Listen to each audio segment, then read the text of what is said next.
एका विद्यार्थी वसतिगृहात 20 विद्यार्थ्यांचा 10 दिवसांचा खर्च 5,000 रुपये होतो, तर त्याच वसतिगृहात 32 विद्यार्थ्यांचा 7 दिवसांचा खर्च किती? हे 4 पर्याय दिलेत. आता इथं आपल्याला कन्फ्युजन असं होऊ शकेल कदाचित की 3 चल आपल्याला दिसतील इथं, विद्यार्थी, दिवस आणि खर्च. पण ते 3 जरी असतील तरीसुद्धा आपण व्हेरिएबल 2च घ्यायचे. एक म्हणजे खर्च, हे एक मुख्य व्हेरिएबल, कारण प्रश्नात शेवटी आपल्याला खर्च किती असं विचारले. आणि दुसरी ही जी 2 व्हेरिएबल्स आहेत त्यांचा एकत्र आपण विचार करूया आणि त्याला विद्यार्थी आणि दिवस असं म्हणू. मग आता पहिल्या वाक्यामध्ये असं दिले की 20 विद्यार्थी आहेत आणि 10 दिवस. मग या दोन्हीचा गुणाकार करू तर एवढा जणांचा खर्च 5,000 दिला आहे.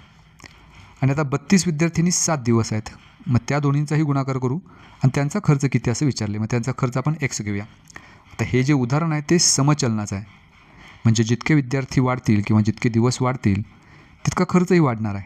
मग अशा केसमध्ये दोन्ही व्हेरिएबलचा भागाकार समान असतो. मग पहिल्या केसमध्ये 20 गुणिले 10 एवढे विद्यार्थी आहेत, त्याला खर्चानं भागायचं, म्हणजेच 5,000नं भागायचं, बरोबर. दुसऱ्या केसमध्ये आता विद्यार्थी 32 आहेत आणि दिवस 7 आहेत, त्यामुळे त्या दोन्हीचा गुणाकार आणि त्याला खर्चानं भागायचं, म्हणजेच एक्सनं भागायचं, कारण एक्सची किंमत आपल्याला काढायची आहे. मग एक्स डाव्या बाजूला घेऊया, अंशात जातील. उजव्या बाजूला 32 गुणिले 7 आहे तसेच, गुणिले 20 गुणिले 10 छेद 5,000. हे जर उजव्या बाजूला घेतले तर त्याचा व्यस्त होईल, म्हणजे 5,000 छेद 20 गुणिले 10. उत्तर येईल 5,600 रुपये.